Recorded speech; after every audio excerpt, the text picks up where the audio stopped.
Hello guys, मेरा नाम है रवि और स्टडी ग्लो में आपका बहुत बहुत स्वागत है। दोस्तों, अभी तक आपने ये देखा होगा चांद पे हमेशा जो गवर्नमेंट की एजेंसी होती हैं, खास करके स्पेस एजेंसी होती हैं, वही चांद पे अभी तक रॉकेट उतार पाई हैं। लेकिन इस बार थोड़ा सा कुछ अलग हुआ। अलग क्या हुआ, यहां पे अगर आप देखेंगे कि नासा ने, आप देखेंगे कि ये तो उतारा ही है, जो यहां पे उतारा गया है स्पेसक्राफ्ट। लेकिन इसमें सबसे खास बात क्या है? इसमें सबसे खास बात यह है कि ये पूरी तरीके से प्राइवेट कंपनियों के द्वारा बनाया गया है। आप समझ सकते हैं कि पूरी की पूरी ये प्राइवेट कंपनियों के द्वारा इसको बनाया गया है। और फाल्कन 9 रॉकेट जो कि स्पेस एक्स का है, उसने क्या किया था, लॉन्चर जो लॉन्च करता है, ठीक है, लॉन्चिंग मशीन उसने बनाया था। और यहां पे अगर आप ये रोवर देखेंगे, जो स्पेस क्राफ्ट देखेंगे, ठीक है, तो इसको बनाया था इनिशिएटिव मशीन करके कंपनी है, आईएम जिसको कहते हैं, उन्होंने क्या किया था, इसको बनाया था। और ये फर्स्ट टाइम में क्या हुआ है, इसको लैंड कराया गया है। लेकिन ये क्यों इतना खास है? आपने देखा होगा कि हमारा जो चंद्रयान 2 मिशन था, ठीक है, उसमें आपने देखा होगा कि जब उसको लैंड कराया गया तो आप देखेंगे मून के डार्क साइड पे क्या किया गया था, लैंड कराया गया था, ठीक है, कुछ डिग्री के कोण पे।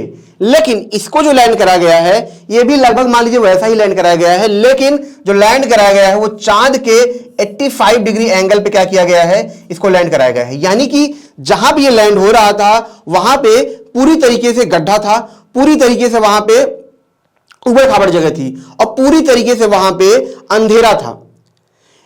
जब ये लॉन्च हुआ तो सबको लगा ये सफल था, लेकिन बीच में कुछ प्रॉब्लम भी आई। प्रॉब्लम क्या थी कि जब ये लॉन्च हो रहा था तो इसको ऐसे लॉन्च होना था, लेकिन लॉन्च ये कैसे हुआ, ये लॉन्च हुआ जब गिर गया, ठीक है। यहां तक कि जो जापान का आपने देखा होगा मिशन, जो स्लिम मिशन था, उसमें भी यही हुआ था कि उन्होंने लॉन्च तो मतलब लैंड तो करा लिया, लेकिन लैंड में प्रॉब्लम क्या आई कि वो गिर गया, वो सही तरीके से लैंड नहीं कर पाया। सिर्फ इसरो ही ऐसा है, इंडिया का ही मिशन ऐसा है जिसमें 100% जो हमने एजम्पशन किया था उसके हिसाब से लैंडिंग हुई है। जो हमने मैथमेटिकल कैलकुलेशन किया था उसके हिसाब से लैंडिंग हुई थी, जैसा हम चाह रहे थे वैसी लैंडिंग हुई थी, कोई भी डेविएशन नहीं आया था। लेकिन यहां पे अगर आप देखेंगे तो इसमें भी प्रॉब्लम यही आई कि इसमें भी क्या हुआ, डेविएशन आ गया और ये क्या किया, नीचे गिर गया। मैं आपको बता दूं दोस्तों, जब ये लॉन्च हुआ था तो लॉन्च होने में क्या होता है कि यहां पे एक लेजर सिस्टम लगाया गया था, ठीक है।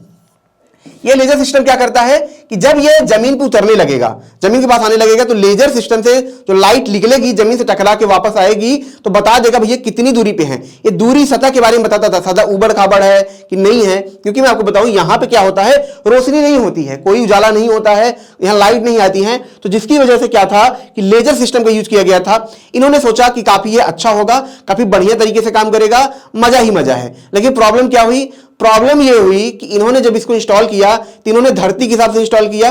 धरती पे इन्होंने क्या किया था, मशीनों को बनाया था, वहां के हिसाब से एक्सपेरिमेंट किया। ये भूल गए कि वहां पे जाने के बाद क्या होगा, ग्रेविटी अलग होगी, स्पीड अलग होगी।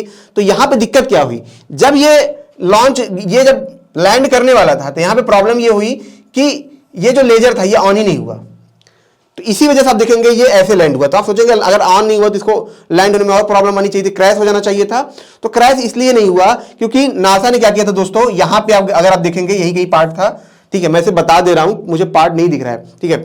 तो यहां पे कहीं पार्ट था जो क्या करता था, स्पीड को मापता है, सेंसर के थ्रू क्या करता है, स्पीड को, दूरी को मापता है, और उसी की वजह से देखेंगे यहां पे लैंडिंग हो पाई। अगर ये भी काम नहीं करता तो ये क्रैश हो जाता, लेकिन ऐसा नहीं हुआ। यहां पे जो लेजर था तो फेल हुआ, लेकिन जो इनका सेंसर स्पीड था इसकी वजह से क्या हुआ, ये लैंडिंग हो पाई और ये यहां पे बच पाया। यानी कि सॉफ्ट लैंडिंग तो हुई है, लेकिन हम ये नहीं कह सकते जैसे इसरो ने कराया था उस तरीके की लैंडिंग यहां पे नहीं हुई है। और यहां पे आप देखेंगे यहां भी थ्रस्टर नीचे लगा होता है, यही थ्रस्टर की वजह से क्या होता है, ये लैंड कर पाते हैं। इसके बारे में अभी हम और चर्चा करेंगे। लेकिन जो सबसे बड़ी बात है कि यहां पे इस मिशन को पूरा कर लिया गया है। और ये क्यों सबसे खास है, जैसे कि मैंने बताया, आगे चल के आर्टेमिस मिशन जो है, जो नासा का होगा, वो इसी के मुताबिक होगा कि हमें वहां पे क्या करना है, इंसानों को बस्ती बसानी है, जिसके लिए वो 3-4 लेवल पे क्या करेंगे, जहाजों को भेजेंगे, कुछ रोबोट के साथ भेजेंगे, कुछ 1-2 बार बस जहाज जाके वापस आएगा, एक बार इंसान जाएंगे वापस आएंगे, फिर चौथी बार क्या होगा, इंसानों को वहां पे उतारा जाएगा, वहां पे चांद पे वो उतर पाएंगे। तो इस हिसाब से ये पूरा मिशन होगा और उसी के लिए चाहिए इनको डेटा। लेकिन जैसे यहां पे प्रॉब्लम हुई, आर्टेमिस मिशन में ये प्रॉब्लम नहीं आनी चाहिए क्योंकि उसमें होंगे इंसान, ठीक है, इसीलिए सारा डेटा यहां पे लिया जा रहा है। इनको एक प्रॉब्लम भी पता चल गई, जो लेजर वाली प्रॉब्लम थी ये भी इनको यहां पे पता चल गई है, ठीक है। और मैं आपको बता दूं दोस्तों, काफी टाइम बाद, ठीक है, अपोलो मिशन के बाद काफी टाइम के बाद इन्होंने क्या किया है, चांद पे ऐसे मिशन को यहां पे भेजा है। तो ये नासा के लिए फिर से मैंने कहा ना कि पहले इन्होंने अपोलो मिशन में इंसानों को भेजा था, फिर काफी सालों तक ये उस पर काम नहीं किए, काफी सालों तक इन्होंने काम नहीं किया। रसिया की बात हम करें तो उसके साथ भी यही प्रॉब्लम था, उन्होंने शुरू में तो बहुत सारे चांद पे काम किए, उसके बाद उनको लगा कि ये चांद हमारे छोटी मोटी बात है, हम बड़ी चीजों पे काम करते हैं, तो उन्होंने चांद पे काम करना ही बंद कर दिया था। इसलिए आप देखेंगे कि जब हम अपना चंद्रयान 2 भेज रहे थे तो उधर से रसिया भी अपना स्पेसक्राफ्ट भेज रहा था, लेकिन प्रॉब्लम क्या हुई कि हम लगातार काम कर रहे थे, लगातार काम में प्रोसेस में थे, रसिया नहीं था। इसकी वजह से आप देखेंगे उनका जो स्पेसक्राफ्ट था वो लैंड नहीं कर पाया और वो पूरी तरीके से वहां पे क्रैश हो गया। ठीक है, तो यहां भी यही प्रॉब्लम थी, क्योंकि लगातार इस पे काम नहीं कर रहे थे। जापान के साथ यही था, ठीक है, उन्होंने भले उतारा लेकिन उनके साथ भी यही प्रॉब्लम थी। ठीक है, क्योंकि लगातार वो प्रोसेस में नहीं थे। ठीक है दोस्तों, अब दोस्तों यहां पे बात कर लेते हैं, मैं आपको पिक्चर भी दिखा देता हूं। यहां पे जो ओडिसी था, इसने आप देखेंगे तो लगभग 10 किलोमीटर की दूरी से इसने क्या किया था, जब लैंड करते वक्त इसने क्या किया था, यहां पे पिक्चर भी लिया था। तो आप इस पिक्चर को भी आप देख सकते हैं, काफी खूबसूरत है क्योंकि ये रेयर है। ठीक है, अब दोस्तों यहां पे लैंडिंग की बात करें कि कैसे ये लैंडिंग हुआ, तो यहां पे अगर आप देखेंगे, आपने देखा होगा हमारी जब हम लॉन्च करते हैं तो हमारा प्रोसेस थोड़ा सा अलग है। हम क्या करते हैं, कई सारे ट्रेजेक्ट्री में इसको भेजते हैं। ठीक है, मतलब हम क्या करते हैं, लगातार ट्रेजेक्ट्री को बदलते हैं, किसके द्वारा, यहाँ पे आप देखेंगे जो बूस्टर होता है उसको द्वारा हम क्या करते हैं, ट्रेजेक्ट्री को भेजते हैं। लेकिन यहाँ पे थोड़ा सा प्रोसेस अलग होता है। प्रोसेस अलग क्या होता है, आप देखेंगे जैसे ये फाल्कन 9 है। फाल्कन 9 दोस्तों मैं आपको बता दूं एक चीज इसके बारे में, फाल्कन 9 जो रॉकेट है वो क्या है, रिवर्सिबल रॉकेट है या रीयूजेबल रॉकेट है। क्योंकि ये क्या करता है, कोई भी सैटेलाइट है उसको क्या करेगा, स्पेस में लेके जाएगा, स्पेसक्राफ्ट को स्पेस में लेके जाएगा और क्या करेगा, वहां पे छोड़ के क्या करता है, वो वापस चलाता है। यहां तक कि आप देखेंगे जो IS है, जो ठीक है, इंटरनेशनल स्पेस स्टेशन जो है, ISIS करके है, यहां पे भी क्या करता है, जो फाल्कन 9 है ये क्या करता है, उनको वहां तक इंसानों को लेके जाता है, खाना लेके जाता है, उनको वापस लेके आता है। तो फाल्कन 9 इतना ज्यादा यूजेबल है, यहां तक कि जो स्पेसएक्स अपने बहुत सारे सैटेलाइट लॉन्च करता है, ठीक है, इंटरनेट फ्री में देने के लिए, तो उसमें भी फाल्कन 9 का यूज होता है। फाल्कन 9 इसलिए बनाया गया था, इस मकसद से बनाया गया था कि नासा का जो कॉन्ट्रैक्ट है उसको पूरा किया जा सके। जब स्पेसएक्स शुरू हो रही थी तो इन्हें ऐसा रॉकेट बनाना था जो रीयूजेबल हो, ताकि सस्ता हो सके, ताकि ये और देशों का क्या हो, रॉकेट ये क्या करे, लॉन्च कर सके। तो इसीलिए बनाया गया था। तो यहाँ पे फाल्कन 9 रॉकेट का यूज किया गया है। स्पेसक्राफ्ट इनिशिएटिव मशीन कंपनी करके उसका यूज किया गया है। तो यहाँ पे आप देखेंगे पूरा पार्ट क्या है, प्राइवेट है। हम कह सकते हैं प्राइवेट कंपनी ने क्या किया है, अपना स्पेसक्राफ्ट चांद पे उतारा है, और ये इतिहास में पहली बार है कि किसी प्राइवेट कंपनी ने यहाँ पे उतारा है। ठीक है, तो यहां पर अगर आप देखेंगे फाल्कन 9 यहां पे लगा होता है और आगे स्पेसक्राफ्ट होता है। तो पहले ये बूस्ट करके सीधा जाते हैं, बूस्ट करने के बाद स्पेस में जाते हैं। ये मैंने बताया कि इनका सिस्टम, रसिया का सिस्टम थोड़ा सा अलग है। ये चक्कर ज्यादा नहीं लगाते, सीधा कहते हैं भैया एक बार में ही हम क्या करेंगे, चांद पे जाएंगे। ठीक है, तो इन्होंने क्या किया, एक बार में ही यहाँ पे चांद पे गए। अब यहाँ पे क्या होता है दोस्तों, ये जो रॉकेट होता है स्पेसक्राफ्ट को छोड़ देगा। स्पेसक्राफ्ट क्या करता है, उसके बाद एक दूसरा प्रोसेस शुरू होता है जिसमें उसके जो पार्ट्स होते हैं खुलना शुरू होते हैं। जो इंजन होता है, इंजन के नोजल खुलना शुरू हो जाते हैं। ठीक है, लिक्विड बाहर आना शुरू हो जाता है और ये चेकिंग शुरू हो जाती है कि सारे इंजन के पार्ट्स पूरी तरीके से खुले हैं या नहीं खुले हैं। क्योंकि अगर पार्ट्स पूरी तरीके से नहीं खुले होंगे, नोजल पूरी तरीके से नहीं खुले होंगे, ताकि लिक्विड आ जा ना सके, तो फिर वहां पे क्या होगा, जो स्पेसक्राफ्ट है डैमेज हो जाता है। तो दूसरा जो लेवल होता है वो चेकिंग का होता है कि कहीं ऐसा तो नहीं है। उसके बाद प्रोसेस आता है दोस्तों बर्निंग का, यानी कि थ्रस्टर बर्न होता है। बर्न क्यों होता है, ताकि क्या हो कि ये अपने ऑर्बिट को छोड़ के चांद की तरफ जा सके। अब एक प्रॉब्लम दोस्तों यहां पे और आती है, जैसे ये मिशन जब लॉन्च किया गया था, एक प्रॉब्लम ये आती है, मान लीजिए ये स्पेसक्राफ्ट इधर निकल के जा रहा है, मान लीजिए कि यहीं से क्या हो, हल्का सा एक एंगल ये क्या हो, डेविएट हो गया, मतलब एक एंगल खिसक गया। तो जैसे आप देखेंगे जब आपके हाथ से बॉल छूटती है और किसी स्टंप पे आपको मारना है, लेकिन अगर बॉल का फिंगर हल्का सा टेढ़ा होगा तो बॉल बहुत दूर वाइड निकल जाती है।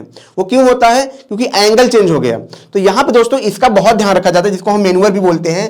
मैनुअर का मतलब ये होता है कि थ्रस्टर से बार बार कंट्रोल किया जाता है स्पेसक्राफ्ट को, ताकि ये क्या हो कि इस लाइन में बनी रहे और चांद की तरफ जाए। वरना पता क्या होगा, अगर थोड़ा गड़बड़ हुआ, डेविएशन हुआ, तो ये जो हमारा स्पेसक्राफ्ट है ये निकल जाएगा उस तरफ और पता चला चांद पे लैंडिंग करानी है, लैंडिंग करा देंगे मार्स पे। ठीक है, तो इस वजह से यहाँ पे मैनुअल प्रोसेस करा जाता है और यहाँ पे क्या करता है, ये सही डायरेक्शन में जाता है। तो लगभग 3 से 4 बार इस स्पेसक्राफ्ट में मैनुअल कराया गया था, जिसकी वजह से ये चांद की सतह पे पहुंचा। चांद की सतह पे पहुंचने के बाद जैसा कि आपने देखा होगा, चंद्रयान जो 2 था उसमें आपने देखा होगा कि 100 × 100 के ऑर्बिट में वो चक्कर लगा रहा था, मतलब मिनिमम ऑर्बिट में चक्कर लगा रहा था, जहां से वो डायरेक्ट लैंडिंग करता। तो यहां भी ये क्या हुआ कि यहां पे पहुंचा 100 इंटू 100 किलोमीटर इंटू 100 किलोमीटर के ऑर्बिट में पहुंचा और वहां पे चक्कर लगा रहा था बार बार और उसके बाद क्या हुआ, ये क्या किया, लैंड करने वहां पे उतरा। ठीक है, अब जब लैंड करने उतरा तो दोस्तों मैंने ये बताया था कि वहां पे इनकी स्पीड को कंट्रोल करना बहुत मुश्किल होता है, क्योंकि ऐसा नहीं है कि ये ऐसे उतरेंगे, मतलब ये चांद है आपका तो डायरेक्ट उतरेंगे, ये उतरते हैं हॉरिजॉन्टल। जैसे ये चांद है, चांद इसरता है तो ये उतरेंगे ऐसे उतरेंगे, जैसे स्पेसक्राफ्ट है तो ये ऐसे उतरेंगे, ऐसे कर्व में उतरेंगे। ठीक है, तो इनकी वर्टिकल स्पीड भी होती है और हॉरिजॉन्टल स्पीड भी होती है। ठीक है, तो ये धीरे धीरे उतरते हैं और उतरते उतरते यहाँ पे हमने बताया जो थ्रस्टर होता है वो इनको कंट्रोल करता है। तो ये उतरने वाले कैसे थे, जैसे ये चांद है आपका तो ऐसे उतरते और ऐसे डायरेक्ट यहाँ पे नीचे उतर जाते चांद पे, ये इनका पूरा प्रोसेस था, ऐसे उनको उतरना था। लेकिन यहाँ तक आते आते जब इनकी स्पीड कम हुई तो जो मैंने बताया था जो लेजर सिस्टम था उसमें कुछ प्रॉब्लम आई, जिसकी वजह से ये लैंड तो कर गए, लेकिन लैंड करने के बाद प्रॉब्लम थी कि यहाँ पे थोड़ा सा झुक गए। लेकिन फिर भी लैंडिंग तो लैंडिंग है, इन्होंने मतलब सफलता पाई है और इस तरीके से पूरा प्रोसेस यहाँ पे ये काम कर रहा था। जाते जाते दोस्तों मैं एक चीज आपको ये बताऊंगा कि जो स्पेस मिशन है ये अपने आप में बहुत बड़ा होने वाला है।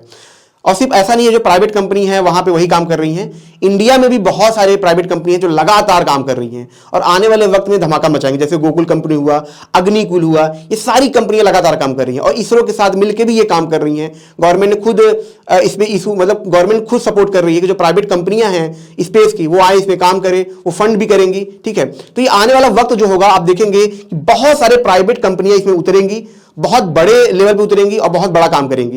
एक चीज मैं आपको और बताऊंगा कि लोग क्यों इसके पीछे पागल हैं। बहुत सारे ऐसे एस्टेरॉयड हैं दोस्तों, ठीक है, जो कि स्पेस में हैं और उसकी लोग माइनिंग करना चाहते हैं। बड़ी बड़ी कंपनियां, नासा, अमेरिका जैसे देश माइनिंग करना चाहते हैं।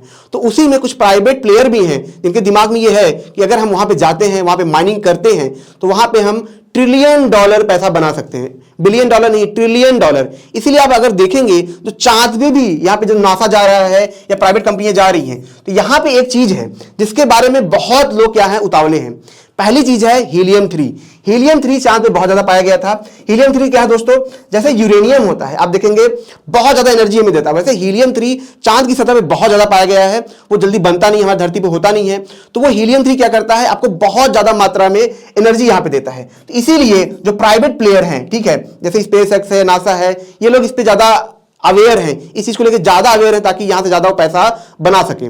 और एक चीज मैंने बहुत टाइम से मैंने बोली थी कि जो पहले चांद पे जाएगा उसका वहां पे कब्जा होगा, क्योंकि वहां पे कोई इंटरनेशनल नियम काम नहीं करता है। इसी वजह से जो प्राइवेट कंपनियां हैं, नासा है, अमेरिका है, चांद पे बहुत ज्यादा फोकस कर रहा है, कॉलोनी बसाने के बारे में फोकस कर रहा है। जैसे भारत था या कोई भी जमीन थी जो पहले वहां पे गया, जैसे भारत में आर्यन्स आए, ठीक है, तो ऐसे किसी भी जमीन पे कोई पहले गया तो उसका हो जाता है। तो वैसे चांद भी आप देखेंगे खुला जमीन है, खुली जगह है, वहां पे जो पहले जाएगा वो उसका होगा। तो ये बहुत बड़ा एक गेम है, ठीक है, ये सिर्फ मिशन नहीं है। तो वो जिस दिन कॉलोनी उन्होंने बना लिया और उन्होंने बाउंड्री डिसाइड कर दी हमारा भैया ये एरिया यहां तक है, हम यहां तक रहेंगे, उस दिन चांद उनका हो जाएगा। और इसीलिए चाइना से लेके हर देश इसके पीछे लगे हैं, इंडिया भी लगा है कि वहां पे जब नासा पहुंचे तो हम भी वहां पे कहीं ना कहीं पहुंचे, भैया हमारा भी कुछ हिस्सा बचा रहे। ऐसा ना हो कि नासा अमेरिका में पहुंच जाए बोले ये चांद हमारा है, ठीक है, क्योंकि वो जगह पूरी तरीके से खाली है।